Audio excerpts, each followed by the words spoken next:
Hello everyone, I hope you all are doing well and I wish you all the best कि आपकी stock market की जो journey है वो अच्छी जा रही हो, आप अच्छे पैसे कमा पा रहे हो guys. And thank you so much for watching my YouTube channel videos. So वैसे आज के मार्केट की बात करें तो मिड कैप की एक्सपायरी थी, तो ज़बरदस्त एक्सपायरी रही है। एंड इवन सारे इंडेक्सेस जो है, specially Fin Nifty, Bank Nifty, सारे इंडेक्सेस जो है वो बहुत ही ज़बरदस्त तरीके से मतलब वापस डाउनफॉल हुआ है। सो पोर्टफोलियो बहुत मतलब इन्वेस्टिंग के हिसाब से सोचे तो पोर्टफोलियो बहुत ही ज़बरदस्त रेड में हुआ होगा लोगों का, लेकिन ट्रेडिंग पर्पस से जिसने मतलब काम किया होगा तो high probability to make nice money. And yes guys, और इसी के साथ मार्केट में ये जो थोड़ा मोटा करेक्शन आया है तो हो सकता है प्रोबेबिलिटी की कुछ कुछ जगहों पर थोड़ा थोड़ा फ्रेश बाइंग के लिए अपॉर्चुनिटी बने। एंड आई होप आपने कुछ पैसे कमाए होंगे जो ट्रेडिंग करते हैं। बाकी पोर्टफोलियो तो एकदम पूरा लाल, ज़बरदस्त लाल हुआ है। एंड तो चलिए, नया आईपीओ आने वाला है प्रणिक लॉजिस्टिक्स लिमिटेड का, तो आईपीओ डिटेल्स देखते हैं। आईपीओ डेट जो है वो 10 अक्टूबर 2024 से लेकर 14 अक्टूबर 2024 तक है। फेस वैल्यू 10 रुपये पर शेयर, प्राइस बैंड 73 रुपये से लेकर 77 रुपये पर शेयर है।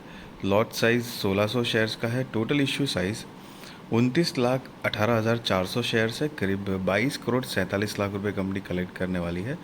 एंड गाइस, सारे के सारे फ्रेश इश्यूज है, आप देख सकते हो। 22 करोड़ 47 लाख रुपए जो कंपनी कलेक्ट करेगी वो सीधे सीधे कंपनी के अंदर यूज़ होंगे, मतलब ग्रोथ, डेवलपमेंट, एक्सपेंशन के लिए, या कुछ बिजनेस रिलेटेड मटेरियलिस्टिक थिंग की परचेजिंग करनी हो या फिर बोरिंग्स चुकानी हो, वो तो मैनेजमेंट प्रमोटर्स अपने हिसाब से बेस्ट यूज़ करेंगे गाइस।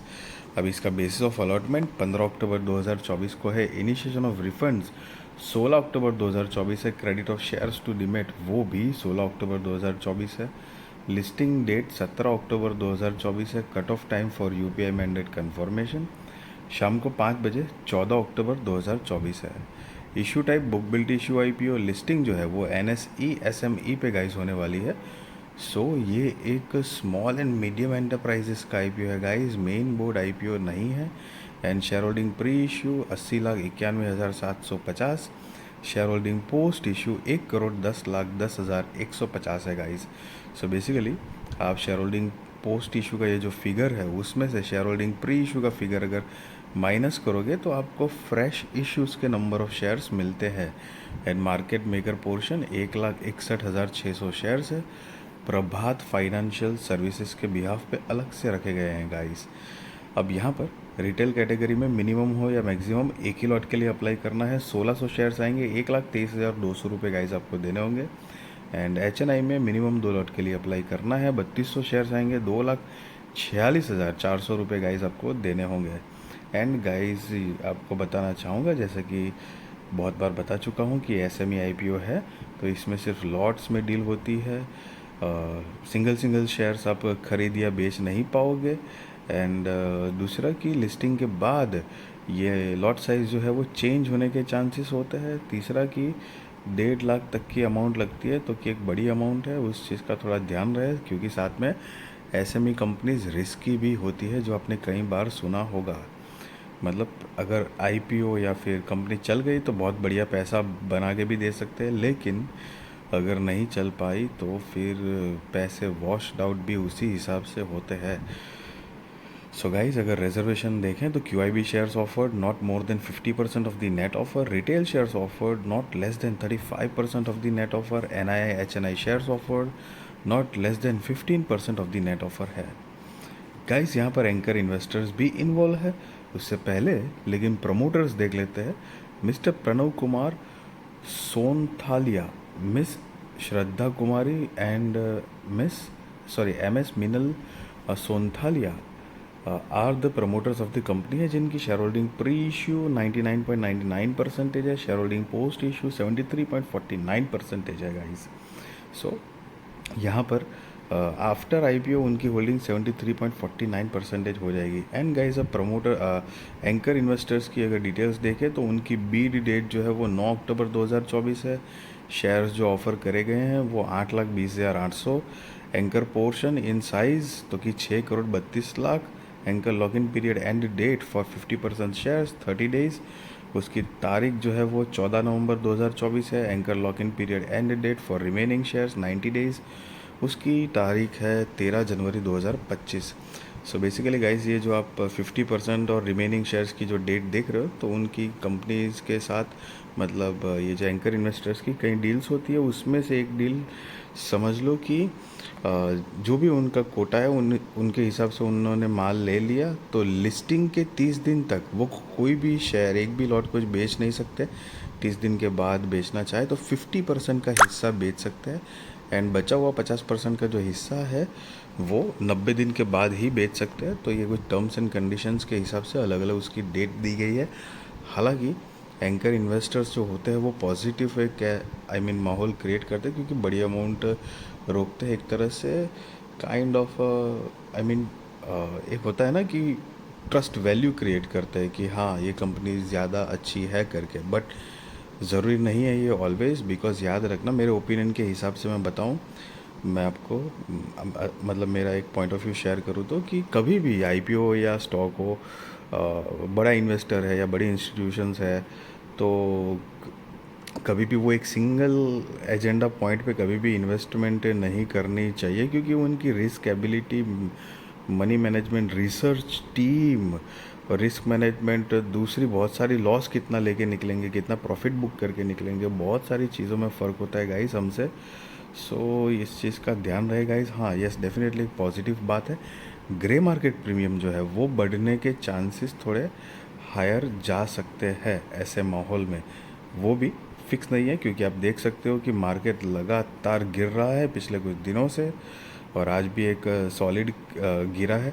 हालांकि सबको ऐसा था कि आज मार्केट मतलब मेजॉरिटी थोड़ा था कि आज मार्केट थोड़ा सा ठंडा रहेगा या अपसाइड में थोड़ा सा कूल डाउन होके एक आई मीन यू नो छोटी सी आई मीन कैंडल्स बनाएगा ग्रीन कलर की, लेकिन ऐसा कुछ हुआ नहीं। मार्केट लगातार और नीचे गिर रहा है। तो ऐसे गिरते हुए मार्केट में ना आईपीओस, ग्रे मार्केट प्रीमियम, ये सारी चीज़ें कम आती है। ग्रे मार्केट प्रीमियम भी नहीं मिलता है, मतलब लिस्टिंग गेन मिलने के चांसेस भी कम हो जाते हैं गाइस। सो ये सारी चीज़ों का ध्यान रहे कि ऐसे पॉसिबिलिटीज़ जो है वो उस तरफ में ज़्यादा हो जाती है। आपने जनरली देखा होगा कि मोस्टली कंपनी कोशिश करती है कि उनके आईपीओस जो है वो अप ट्रेंड वाले मार्केट में है, नहीं तो कम से कम थोड़ा सा साइडवेज टाइप का अप ट्रेंड होता है उस माहौल में आई मीन आईपीओ आए, ताकि एटलीस्ट लिस्टिंग गेन मिले सबको, दोनों दोनों तरफ विन विन सिचुएशन हो। तो ये सारी कुछ चीज़ें हैं जो आपको थोड़ा सा ध्यान रखना चाहिए। कंपनी के बिजनेस की ब्रीफ आइडिया ले तो 2015 से फाउंडेड है and it offers integrated logistics solutions. The company is pan India logistics provider operating as a freight forwarder and transporter, providing integrated services such as transportation, warehousing, material handling and freight forwarding to its clients in various industries such as retail, consumer durables, telecom, manufacturing, pharma, etc.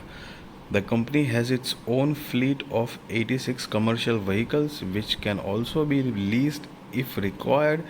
In addition, the company has a total of 30 warehouses that are managed directly by the company, और company के साथ में कुछ competitive strength है। And as सितंबर 30 2024 के हिसाब से company के पास टोटल 625 लोगों की टीम है जो कि अलग अलग डिपार्टमेंट में काम करती है। सो बेसिकली कंपनी बिजनेस क्या जनरेट कर पाती है वो देखते हैं। तो कि यहाँ पर 31 मार्च 2022, 23, 24 और 30 जून 2024 के फाइनेंशियल्स दिए गए हैं गाइस। ये सारे फिगर लैक्स में है, मैं आपको करोड़ में कन्वर्ट करके बताऊंगा। और ये जो रिसेंट वाला जो है जून 2024 का, तो वो नहीं देखेंगे क्योंकि वो फुल ईयर का नहीं है। तो फुल ईयर का हम कंपेयर करते हैं मार्च 2022, 23, 24 का।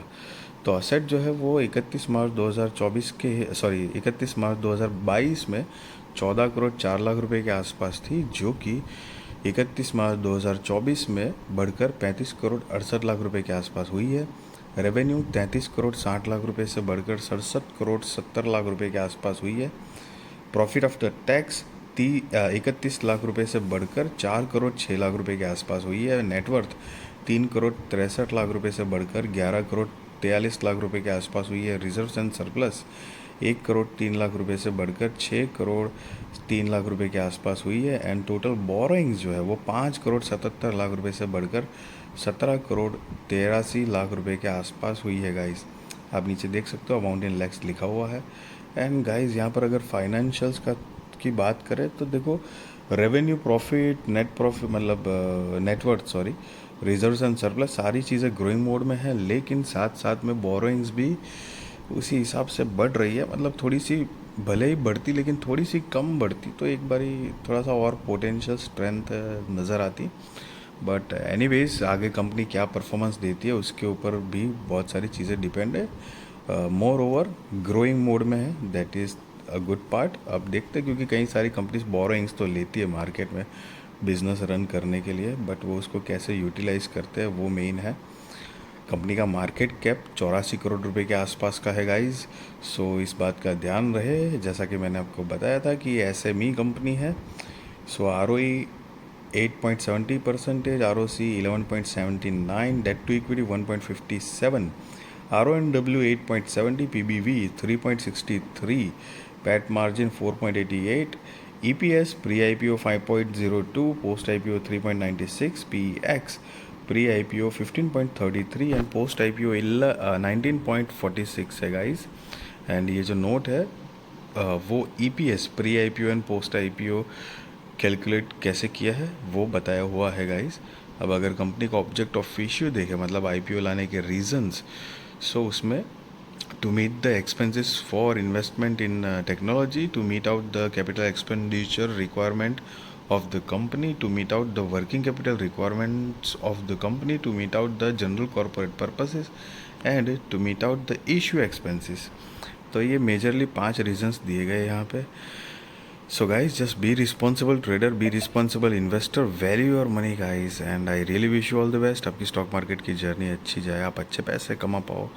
एंड यस, मैं आपको कोई बाय और सेल रिकमेंडेशन नहीं दे रहा हूँ, ना ही मैं आपको ये बता रहा हूँ कि आप IPO में अप्लाई करो या ना करो। That is depend on your risk research, financial advisor को पूछ कर करना। एंड मोटा मोटी कंपनी की प्रोफाइल की बात करें तो देखो प्रमोटर्स की होल्डिंग भी हेल्दी है, बिज़नेस ट्रेंडी है, मतलब लॉजिस्टिक बिज़नेस है जिसको सपोर्ट जो है वो सरकार खुद कर रही है। जैसे कि आपने कई टाइम से देखा होगा स्पेशली कोविड के बाद कि डिफेंस सेक्टर है, ड्रोन बनाने वाली कंपनीज़ है, या फिर ये इलेक्ट्रिकल व्हीकल वाला सेगमेंट ले लो, या फिर ग्रीन एनर्जी, क्लीन एनर्जी, ये सारे कंपनीज़ के जो स्टॉक है उनके बिजनेसेस है वो एक अच्छे खासे लेवल से ग्रो हुए हैं। तो साथ में गवर्नमेंट लॉजिस्टिक बिजनेस को भी उसी तरह से बढ़ावा दे रही है और अच्छा हो उसमें भी। सो एक तरह से थोड़ा सा ट्रेंडी मतलब बिजनेस कह सकते हैं। मतलब तो चांसेस है कि ये कंपनी मतलब नॉट ये कंपनी मतलब ये लॉजिस्टिक बिजनेस के रिलेटेड जो है तो वो सारी कंपनीज आगे और अच्छा परफॉर्म कर पाए, तो वो एक एड ऑन पॉइंट है इनके पास। हालांकि एसएमई कंपनी से उस चीज़ का ध्यान रहेगा। एंड यस अगेन कोई रिकमेंडेशन नहीं है। And thank you so much for watching this video. अगर वीडियो अच्छी लगे तो ज़रूर लाइक शेयर सब्सक्राइब करिए। आपके सारे कॉन्टैक्ट के साथ भी मेरी वीडियो चैनल शेयर करिए ताकि उनकी भी स्टॉक मार्केट की जर्नी और भी ज़्यादा कॉन्फिडेंट, सक्सेसफुल और अवेयर हो पाएगा। Thank you so much for watching this video.